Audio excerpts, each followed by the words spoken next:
All in Sports Network. We love sports. It is Wednesday, August 27th, right here on your Daily Fix for all things Texas Longhorns. Today's episode, we are going to be predicting the entire SEC schedule. We're not going to go game by game. That would take too long, but we are going to go team by team and predict where they're going to finish in the SEC standings and what their records are going to be. Going to be a fun one. We're going to try to do this as quickly as we can. We're not going to totally just spend 5 minutes on every single team. We're going to at least try to get through, the entire conference, which is what, 16, 18, 20, 24 teams, 16. 64 teams. And so, yeah, we're going to, it's a March Madness tournament just for the SEC, it feels like. But yeah, so we're going to go through them all and give them a quick prediction where we think the SEC season is going to end. And then tomorrow's episode, really fun one. And we also are probably not going to spend a whole lot of time on Texas because yesterday's episode, we did a breakdown game by game for about 40 to 50 minutes on Texas's schedule and our predictions for where they were going to finish. So this episode, we're not going to spend a ton of time on Texas. If you want to hear that breakdown, go to yesterday's episode and then come back and resume this one. Anyway, all right. But yeah, we'll give you the full season here and where we think the SEC is going to land. And then tomorrow's episode, we're going to go through every Power Four conference plus Notre Dame, and then we'll give you a prediction of where our 12-team playoffs would look like based on those predictions, and then run through a 12-team playoff prediction and get you a national champion. And then we'll keep those results and fall back on them at the end of the year to see how bad we did. I mean, how good we did. So, all right. Jake, anything you want to talk briefly, SEC this year, what are your thoughts on it? I think there's a pretty decided 4 or so teams that have a legit chance to make, 4 to 5 or 6 teams that have a chance to make the title game. I think there's a lot of unknown in the middle. And then I feel like the bottom is, you pretty much know who more than likely the bottom, 2 teams are going to be. Is there going to be an underdog? Is there going to be a dark horse that kind of rises that we? I feel like out of the middle of the pack, there definitely could be. But the only other thing I'll say into it is just the scheduling being so screwy of some teams just having crazy schedules, others not so much. I mean, Texas benefited from that last year. I don't think they do it as much this year, but they still benefit compared to a Florida or an Oklahoma. Right. And that's the crazy thing too, because Jake, I don't think a lot of people, especially the AP pollers, they are thinking, oh, Florida's the number 15 team because of what their schedule looks like, and we think that they're going to finish the year with 3 to 4 losses on their schedule. I don't think that's fair to how good that actual team is. If that team is talented enough to be ranked in the top 10, they should be ranked in the top 10, and then they can prove it on the field. Now, if they start losing games, sure, bump them back. That's fine. But I do think it's a disservice to the teams that are actually just really good teams, and then they have to go through a gauntlet like, say, a Florida or even an Oklahoma. You don't really know how good that team really is because you're going, week by week by week, you're playing a top 15 team in the country. Yeah, and we should mention real quickly, we'll cover this later, SEC moving to a 9-game conference schedule. We didn't mention this yesterday, probably should have. Yeah. To a 9-game conference schedule, also requiring you to play a Power 4 conference team.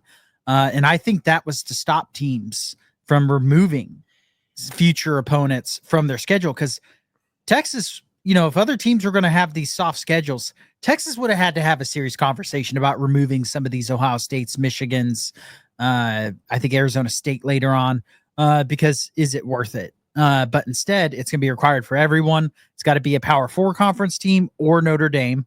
Yeah. Because that's always the caveat. Or got to add the caveat with Notre Dame. Yeah. And so I love that requirement. And now that will put the committee in a lot of awkward spots. I think that's when we're going to start to see more 3-loss teams get in starting next year, because guess what? Texas's schedule in 2026 is going to be death. Well, and that also should provide the schedule makers for the SEC an opportunity to fix or come up with some sort of system that is going to better equate to a balanced conference schedule throughout Just the go league. off the prior year results every year. That's Yeah. just that's the only way to do it. There's no other, unless you're doing an aggregate of multiple years. You could change that later down the road, but to start, just how were the teams last year and just base the schedule, kind of like the NFL does the non-divisional games. Yeah. Though I still don't believe them all the time with that. But actually have some type of formula or system in place to base it off prior year results. It's the only way to do it, and you got to change it because you just can't have this imbalance, this obvious imbalance in scheduling. And that's coming from Texas fans. I just want that on the record. All right, let's go ahead and we'll just go alphabetically, Jake, and then we'll kind of line it up of how we think that that this conference is going to line up at the very end of it. So let's just start with Alabama. We're going alphabetically. You're making me go out of order on this thing. That's where would you wild move? Where are we starting then? You should start at the bottom and work your way up. Well, we may not have the same bottom. I feel like a lot of listeners here are going to finally realize what I deal with on a daily basis for my whole life. You just go, who's your 16th team? Who's your 15th team? Who's your 14th team? We don't have to have the same teams. Okay. We can do alphabetically. We can go alphabetically. I need some comments of saying who's right and who's wrong. I'm gonna go with yours. I'm gonna go with yours. All right. So all right, who is your last place team in the SEC? I still want some comments of people think I was wrong or you were wrong. No, I like this system better, but I was an idiot by not even thinking about it in the first place. Alphabetical. So. The fact alphabetical came to your mind first is mind-blowing. Mind-blowing. We've been doing this for a year now. And you're like, let's go alphabetically. You know, yeah. The best plan. Alabama. Well, I have them at, let's just blow who my top 4 are within the first, half of the alphabet.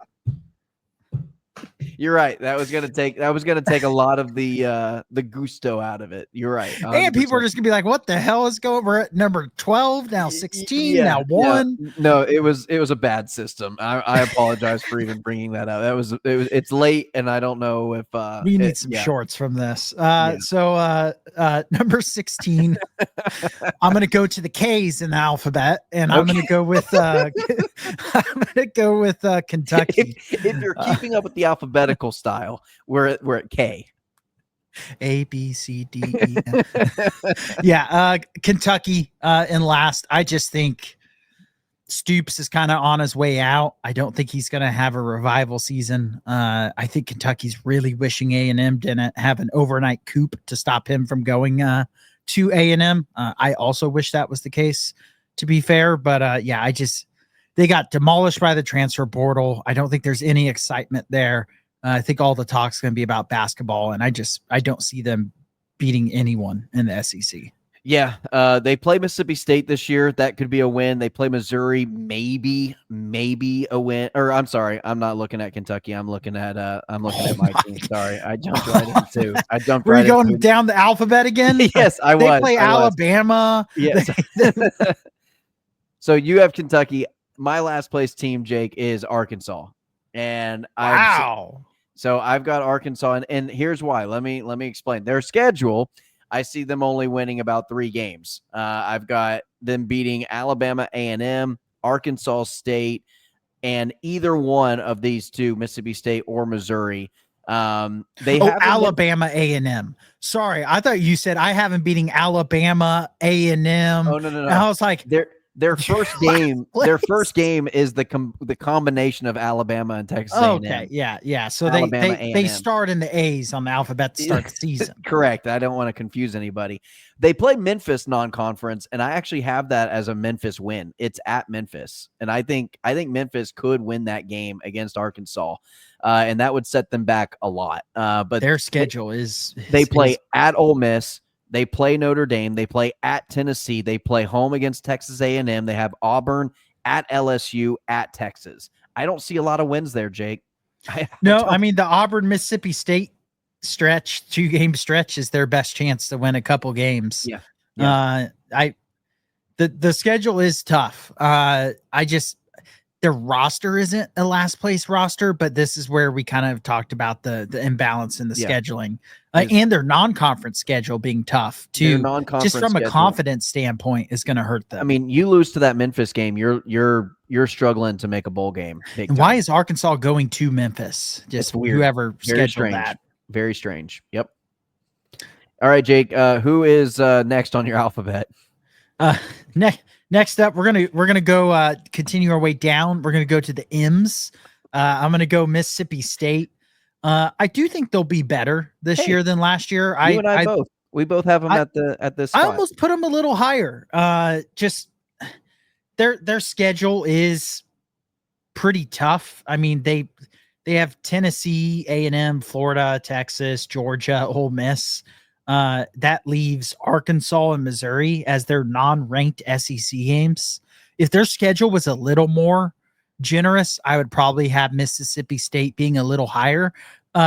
Maybe it's the documentary. Jeff Levy just kind of impressed me. I liked his approach to trying to change things at Mississippi State. So I think they will be better just because I not finishing last is better, but I think they'll look better than this place. Just the way their schedule lines up has me putting them at 15. Jake, I'm right there with you. I've got Mississippi State also second to last, which is an improvement from last place. I also think they get a win in the SEC.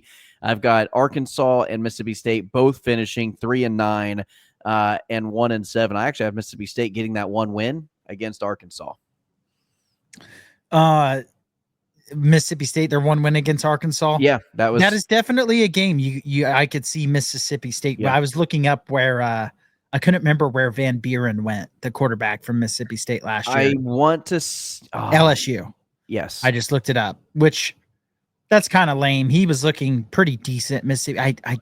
Those are the transfer things I don't like. Yeah, well, the fact that he was going to be a starter and be the best player on Mississippi State, and then he transfers to be a backup quarterback to LSU is just I mean, he'll obviously be thinking he's going to be starting after, but that's a move that he could end up regretting.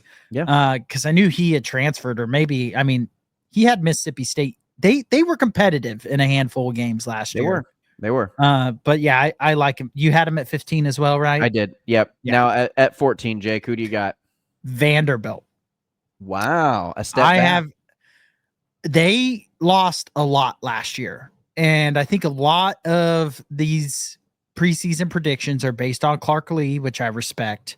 But they're based off Pavia and Eli Stowers, the tight end there. I don't think that's enough to carry you through the SEC. And I think Diego Pavia going on this, I didn't mind the SEC documentary, him talking like that. They're in season. You got to have that confidence and that ego. I don't like what he did this offseason. Going around giving every team bulletin board material in your Vanderbilt. I just don't love that. And I think it's going to come back to bite them. Schedule-wise, there's a good chance they could end up higher than this, but I don't think they're going to have a marquee win this year like they did last year against Alabama. Yeah. Yeah. No, I could see that, Jake. My 14 team is Kentucky.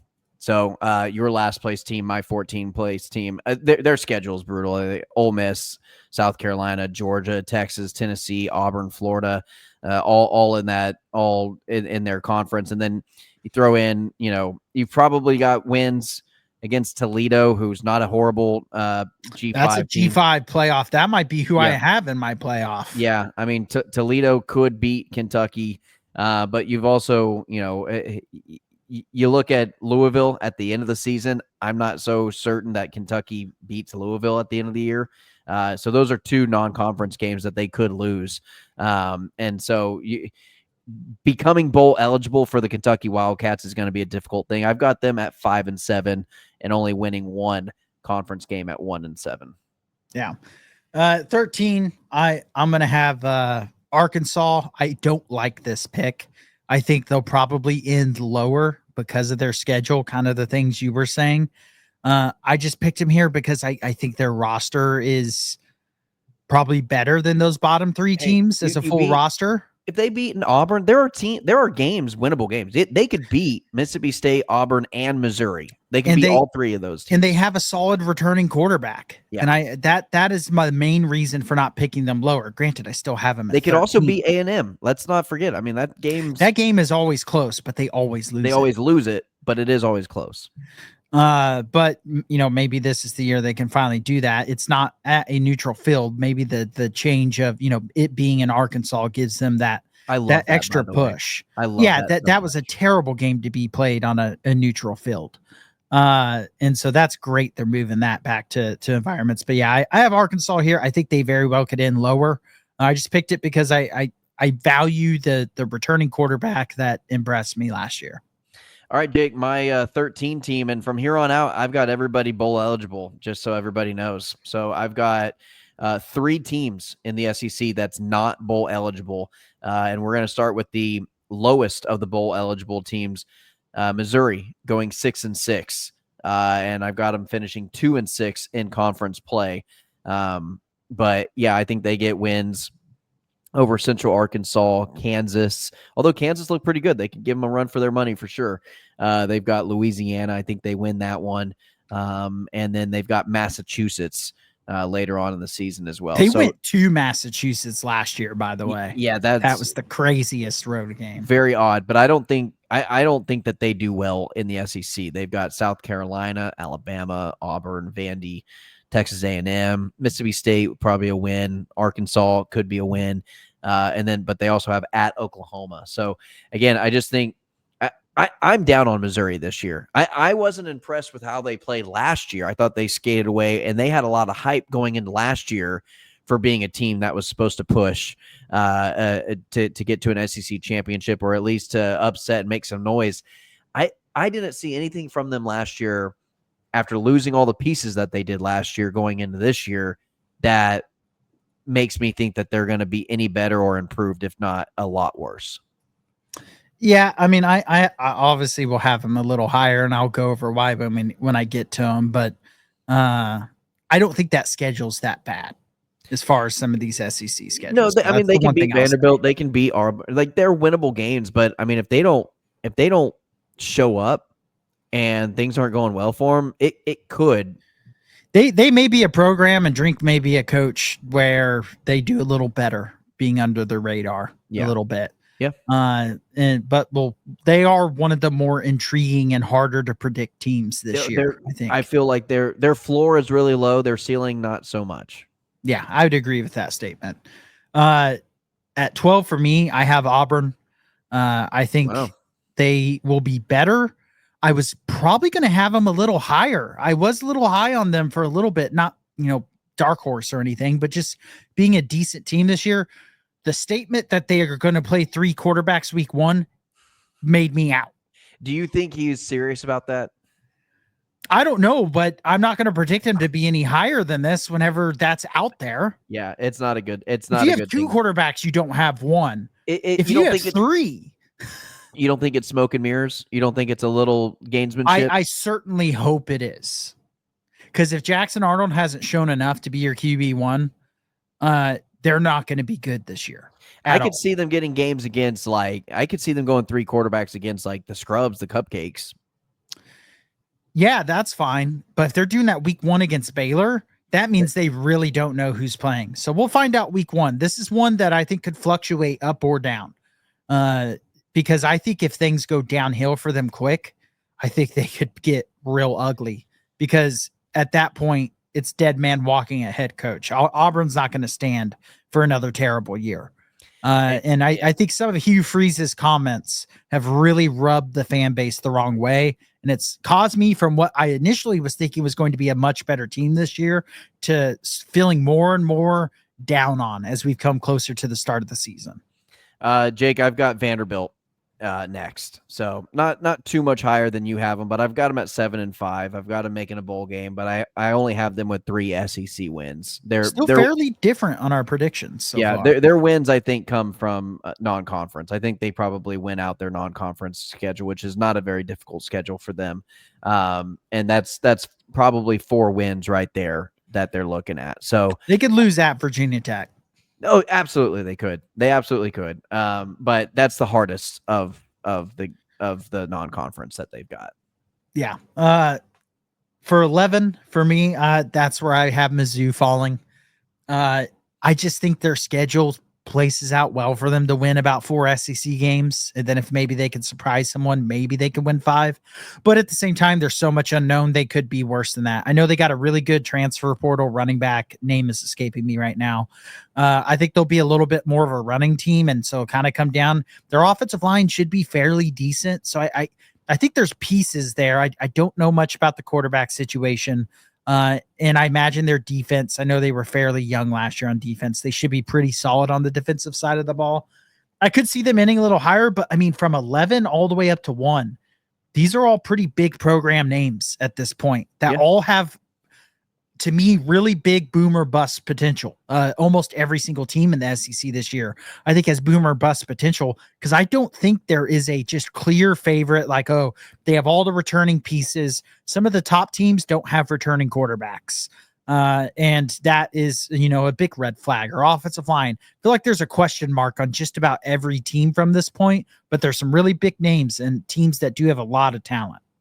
Jake, I think this next one's going to surprise some people. It may even surprise you. I've got Tennessee next as my 11. I'm not big on Tennessee at all this year. It's not just the Nico thing. It's just all of it. It's the way they ended last year. It's the way they just, their offseason hasn't been great in terms of the transfer portal and acquiring talent that has left them. I think Josh Heupel, I think what it was is I expected more from them last year. And with the team that they had last year, I thought they woefully underperformed. I think they have a lot less talent going into this year. And if they underperform this year with the talent that they have now, it could be ugly. I've got them at about 7-5. Well, I'll just segue. I have them at 10. Oh, so you and I are on the same page on this one. Look at that. The only thing I will say about Tennessee, they probably will be improved at quarterback, because I think Nico was a big part of their problems last year. He was not good. He was not good at any point last year.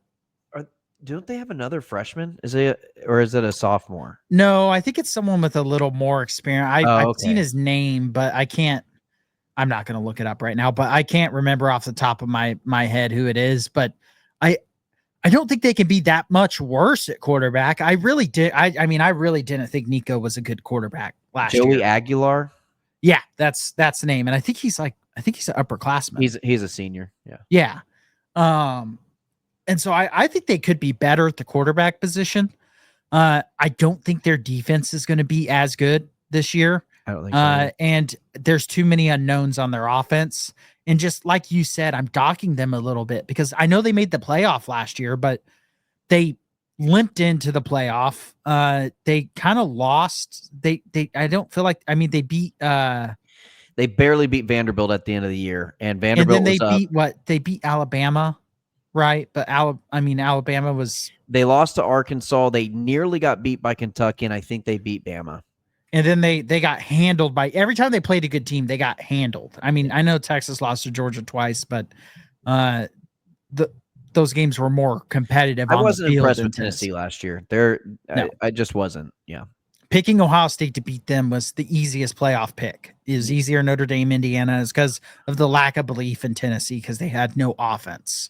Yeah. And this year their defense should take a step back. Yeah. My number 10 is Auburn this year. I think even if they figure out that's me thinking that they like what they have in Jackson Arnold, and he's the for sure fire number 1 quarterback. So if they are doing this 3 quarterback thing, I feel like they'll be much worse. So I could have them much lower. I may have them way too overrated if the quarterback situation is where it is. But they do have a ton of talent at wide receiver.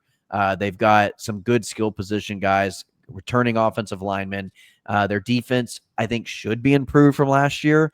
Again, it's kind of comes down to that quarterback. Last year, they lost how many games, Jake, by 1 possession, or the final possession? They lost like 3, 4, 5 games that way. So it's like, It was a lot. If half of those games go the other direction, we're looking at Auburn as maybe being a top 6 team going into this year in the conference. And so that's kind of where I have them right now, though. I'm comfortable with them being around that 10 spot.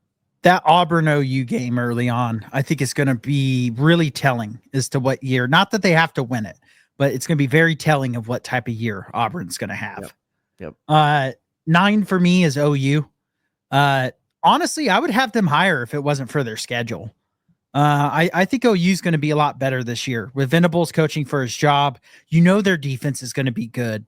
They're returning a bunch of talent. I know they lost Stutzman in one of the Bowens, but they still have a ton of talent all over the defensive. They probably have one of the best defensive lines in the SEC.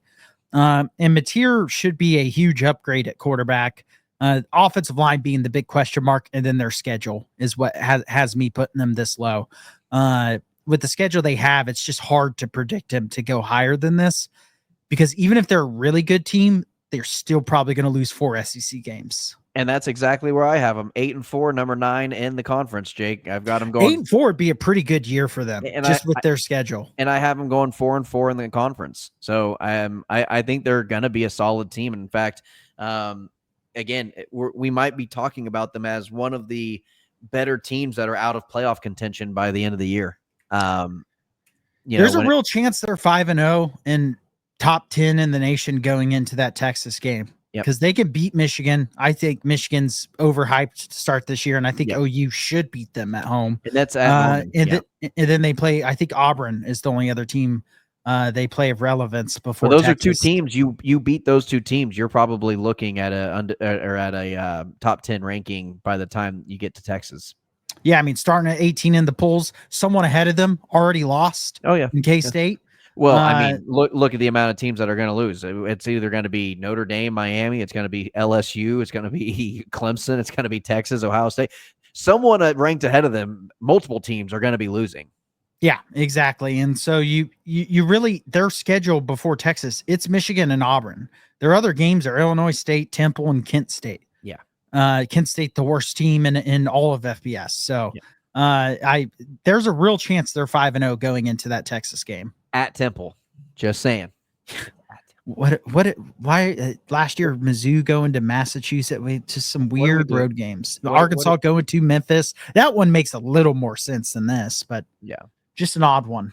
But yeah, it's a what are we doing here, folks? All right, Jake, a team that I think some people might have, actually I know are going to have ranked much higher than me. But just the way their schedule fall, the way I kind of feel about their head coach and how this team could fall is LSU at number 8. I wanted to pick LSU lower than I did. I'll just say that on the record. I think Nussmeier's going to carry them in a lot of games. I'll talk more about them when I get to them, but yeah, you have them quite a bit lower than I do. I'll say that now. Here's what I think, Jake. I think they lose at Clemson. I think Florida has a really good chance of beating them. To be fair, Clemson has no merit on the standings. I understand that, but as an 8-4 overall record, they do. Oh yeah. For their 4 losses that I would have them at, I think Clemson, I think Florida, South Carolina, Texas A&M, or Alabama, and then they also have Oklahoma. So I mean, I have them beating 3 ranked teams at least. And so those are the big games for LSU on their schedule. The ranked teams they play is at Clemson, home against Florida, at Ole Miss, home against South Carolina, home against Texas A&M, at Alabama, at Oklahoma. That's 4. You can easily have 4 losses. No, if they're not better, like much better on the defensive side of the ball, and able to get any run game, they very well could end down here very easily with that schedule, especially. Again, the scheduling imbalance makes this conference very hard to pick because you may put teams you think are better than the team that you're putting ahead of them. That's just how it is with how the schedule is. I think I have LSU beating Ole Miss, but I think I have Ole Miss higher in the rankings. Yeah, that's kind of how I think that will be the case for a lot of teams this year. At 8, I have Florida. Talk about because of a schedule thing. I think Florida is better than a lot of the teams I have ahead of them. Their schedule is just so, and the fact they're going to get beat up in non-conference Oh, too. no. Not saying lose games. I'm just talking physically. Yeah. Just the physicality of those, you're not going to have a bunch of games where you're putting in your backups in the third quarter. And so just the wear and tear that's going to go on the bodies and then combined with the competition they play. I think they'll be one of the best 8-4, 7-5 teams in the history of college football. Jake, I've got Ole Miss at 7. I believe we're at 7 now. Yeah. But yeah, I've got Ole Miss. I think they're probably going to finish. And again, this is a schedule thing more than anything because I think they have a really weak schedule. I think they have a very obtainable schedule when it comes to their record. And so 9-3, 5-3. They've got Georgia State at Kentucky, Arkansas, Tulane, which could be a loss, LSU, Washington State, and then they have a 3-game stretch where I think they'll probably lose these 3 games in a row. Georgia, Oklahoma, South Carolina. Then they play the Citadel, and then Florida and Mississippi State. So I mean, I think I also do think Ole Miss. I think a lot of people are counting Ole Miss out this year, which is actually probably going to be beneficial for them because they don't have Jackson Dart. But I think the guy replacing Jackson Dart, for me, it's going to be a lot like a Dan Lanning quarterback position at Oregon. They're going to put up big numbers. They're going to be proficient. They're going to put up points on the board. And so I think Ole Miss is going to quietly kind of just play their season out. And they might drop a couple games here and there. I don't think they have as good of an overall roster as last year. But I think Lane Kiffin kind of has this team exactly where he wants them in terms of the recognition and kind of that underdog overlooked aspect of it. Yeah. 7, I'm going to have one that's probably going to surprise a lot of people having him this low, but South Carolina. Wow. I was just looking more into South Carolina because I was thinking about picking them really high. There are just too many question marks outside of Lenore Sellers and outside of Stewart on the defensive side. For me you talk about, question marks of position groups, not real confident in who Lenore Sellers is going to be throwing the ball to, not that confident in how their offensive line is going to be. And I'm not really sure how their defense as a whole is going to be. I know Stewart's going to wreak havoc on backfields, but one man does not make a whole defense. Yeah. And I mean, especially when there's ways to limit a defensive end. Are they going to have another pass rusher that can allow, Stewart not just to be doubled the whole year and have, the backside the running back help to his side in pass protection. And so I want to be higher on South Carolina because I really like Beamer actually. And I like Lenore Sellers a lot. But also his style, is he going to stay healthy? And if he gets hurt, I'm really down on them. Absolutely. And so for me, just betting on essentially just a quarterback, I don't know if Lenore Sellers is that level of quarterback for me to bet on solely him. I've got what I'm banking on with South Carolina is all those question marks. I feel like Shane Beamer is a good enough coach to have them developed over the offseason to improve of where they were last year. That's because if not, then we've got a bigger issue with the head coach at South Carolina, because you can have a team believing in themselves one year, but if you're not developing the talent that is there and staying there to improve and be better and to build on that, then you've got to no one else to blame but the head coach, because it's not like they brought in a ton of different guys. Especially at that wide receiver spot. A lot of the guys that they have were there from last year, and it's like, well, you should be able to build on it and improve and develop these guys to be better. So I think your questions are valid. I think people who are buying into them are just buying in that hopefully they've developed them to be consistent players. My next team, Jake, is Texas A&M at the 6th spot. 9-3, 5-3 on the overall season. They've got a pretty difficult schedule, and I think that a 9-3 record for them, I think, would actually be pretty solid. I think they get a couple big wins like they always do, but I think they also have a couple of devastating losses. I think they're going to be right in it, right with that at the end of the season with Texas. at the end of the year to play postseason football, and I think Texas kind of puts a stop to it, and they either go from a 10-win season to a 9-win season, and I think Texas is going to be the roadblock in front of that. Yeah, I also have A&M at 6. I think they'll be right around that 9-3. If I had to pick their 3 losses, it's going to be 3 of these 4. Florida, LSU, South Carolina, Texas. Obviously, I have them losing Texas. We went over that in yesterday's episode. So 2 more losses between Florida, LSU, South Carolina. You think they beat Notre Dame? It's at Notre Dame, but I think A&M. I think A&M wins that game this year just because I think people are a little high on Notre Dame just because of Jeremiah Love. Yeah. I don't know what they have at quarterback yet. And that's a big question mark for me. And I don't think if Notre Dame plays the same game they did last year against A&M, they lose this year. Agreed. I agree. I think I have Texas A&M beating Notre Dame. I do, because I've got A&M with a 5-3 conference record. Yeah, I'm very high on Freeman as a coach. I'm not very high on Notre Dame as a team this year. Yeah, at least compared to where they are to start the season. Again, it's almost the exact same question as last year. What do they have at quarterback? But at least Riley Leonard was a little bit more of a known quantity. Yeah. I mean, you knew what he did at Duke. I have no idea who's playing quarterback this year for Notre Dame. CJ Carr. I don't know if he's related to any of the previous Carrs, whether that be Derek or David, but I think CJ Carr is the quarterback there this year. Next, I've got Florida. Jake, I finally got the Gators at 9-3. With that difficult schedule, we've already beat it over the head. That'd be a damn impressive record with that schedule. And I think they're going to be an impressive team this year. I think they're going to be an impressive team, and it sucks that they're going to have 3 losses and not have a 10-win record to show for it. Yeah, CJ Carr is the correct one, by the way. Had to look it up real quick. 5 for me is going to be Ole Miss. And kind of for the things that you said. I like that they're coming in under the radar.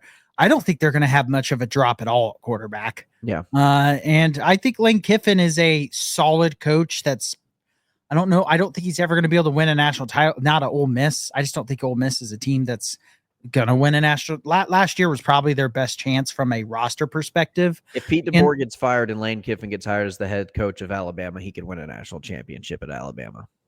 Yeah, I don't think DeBoer will get fired, but that's just he would need a chance at a program like that to win national, because you got to be at a big program. Brent Venables like gets fired at Oklahoma. Title. Lane Kiffin gets hired at Oklahoma. He could bring them. I think he can make the playoffs and make a deep run, but I just don't think an Ole Miss is going to have the roster talent to beat some of these top teams. He could do it at Oklahoma, Alabama.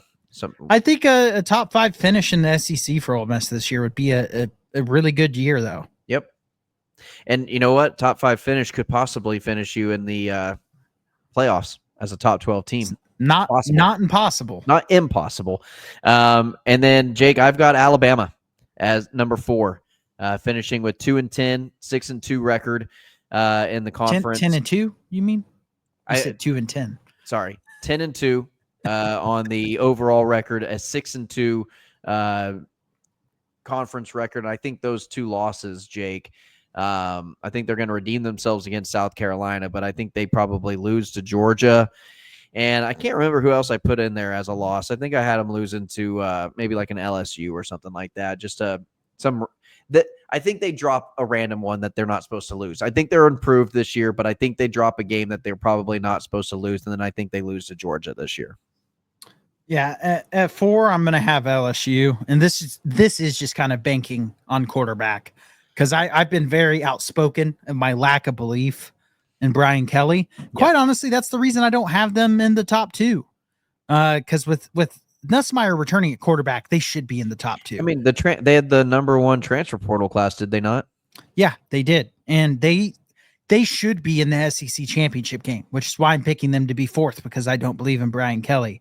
They have by far the most proven returning starting quarterback. Lenore Sellers would be up there in that conversation, but I think Nussmeier's more proven as a college quarterback. He's definitely more hyped as an NFL prospect right now. With Nussmeier, they should be in the SEC championship game. I could not be more out on Brian Kelly at LSU than I am. And the fact that you have him at 4 tells me how much you like That's how Braswell. talented I think their roster is. Yeah. At 3, I've got South Carolina finishing the same record as Alabama, 10-2, and then with a 6-2 conference record. And I like Lenora Sellers. I'm banking on Shane Beamer to have this team playing and carrying the momentum that they had after beating a Clemson, and the momentum at the end of the season, beating Texas A&M and coming this close to beating an Alabama, this close to beating an LSU, and then could have been having a spot in the college football playoffs last year. I think all those close losses turn into wins this year. I think anything that they, last second fluky stuff that happened to them, it was just a team that didn't know how to win. I think this will be a team this year that knows how to win those types of games. And for that reason, I think they're going to have a lot of close games. I don't think they're going to just blow people away. But I think that they're going to have enough to make a college football playoff spot. I think at 10-2, third in the SEC, I think you're a shoo-in for a playoff. Yeah, I'll be curious to see what they have at running back. That's the last thing I'll say on South Carolina. Losing Sanders is Yep. a big one. loss. Big loss. Yep. He was a big part of their offense last year. At 3, and depending how tiebreakers work, they could be in. I don't know. I have Alabama. I think it's crazy. People are out on DeBoer. Just insane. There's a lot of people are just out on DeBoer. I think he's a hell of a coach. They were 9-3 last year with some very close losses, and I don't think they were very good at the quarterback position. And that was not a DeBoer fault. DeBoer just took Washington to a national title. Washington. Yeah, 2 years ago. I can't, and they went 9-3 and were just a couple of plays away. And it was his first year. It's his first year as the head coach. Sark went 5-7 with Texas as his first year. Different scenario, granted, but still, and I believed in him, but just because you saw the culture he's building, I think DeBoer is gonna. I think Alabama's going to be really good this year. I'll just put it that way. I think their defense is going to be much better. I think they're going to be better at the quarterback. People are going, we don't know what do you have at quarterback, and I'm sitting there going, I don't think it can be much worse than it was last year for DeBoer's system. I that's just what I think. And so, I think Alabama is going to be really good. And I could very easily see them in the national title conversation and in the SEC championship game.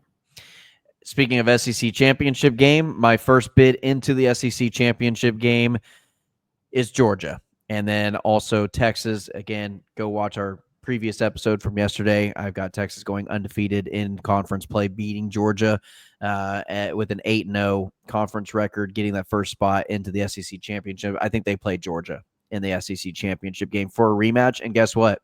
I think Georgia wins the SEC championship game. I think Texas wins the regular season and loses to Georgia in the championship game. I have Texas at 2 with the one loss in the SEC play being to Georgia, and I have Georgia at 1.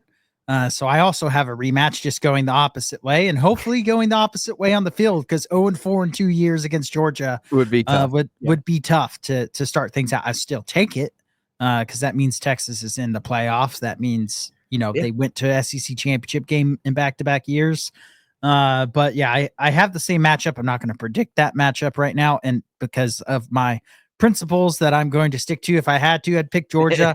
I don't want to stick to that. But for me, I just got to see Georgia dethroned. I don't necessarily, I think Alabama, I like more than Georgia this year, but I do think some people are kind of down on Georgia, and that scares me more than anything. They're going, I don't know if Stockton's that good. And I'm Kirby like, Smart's the best at it. Stockton didn't look bad last year. I thought the team kind of failed him against Notre Dame. I thought Stockton looked fine against Notre Dame. Yeah. And you're telling me he's not going to improve for the whole offseason, a time of them being focused on him being the quarterback and building a system around what he's good at. Their defense is going to be really good. They're going to be really good in the trenches. They have all the talent in the world. I got to see them depleted from being in the SEC championship game before I ever pick them not to be in one. Yeah, no, I agree with you, and I think Kirby Smart is the absolute best at getting a team motivated and feeling like they suck whenever they're So motivated that they get in their cars and just press the gas pedal to the metal Hey, and just he don't look is back. pedal to the metal, baby. That is All what gas, no brakes. he That should be Georgia saying. that Georgia program is all gas, no brakes. They got full ride scholarships to F1 drivers. But yeah, it's just it. I just think for the time being, Georgia's inevitable, and I don't care who their roster is. I don't care who their quarterback is. I've not liked I've not liked their quarterbacks really the last 4 or 5 years. I'll be honest with you. I wasn't a huge fan of Stetson Bennett. He won back-to-back national championships. It reminds me a lot. God, it reminds me a lot of those Alabama teams with the Greg McElroys and the J.J. McCarrons, and it's just like these quarterbacks aren't that good, but damn, the whole roster sure is, and they're tough to beat. And they get all their tough games at home this year. All of them. Other than Tennessee, they have on the road. I don't see Tennessee beating Tennessee's them. not good. Yeah. Outside of Tennessee on the road, Alabama at home, Ole Miss at home, Florida at home, Texas at home. Man, I would love to have season tickets for the Georgia Bulldogs this year. Well, I should say Florida is a neutral field. Florida is a neutral, yeah.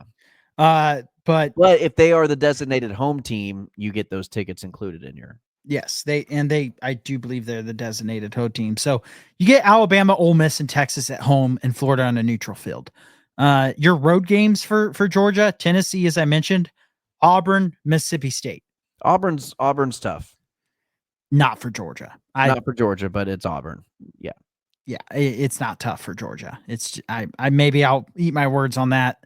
They're playing 3 quarterbacks that late in the season. It might be 100-0. So I think their schedule works out great for them. Jake and I both have a rematch in the SEC championship game, and he's refusing to predict that game. I have Georgia winning that game in the SEC championship game. So, all right.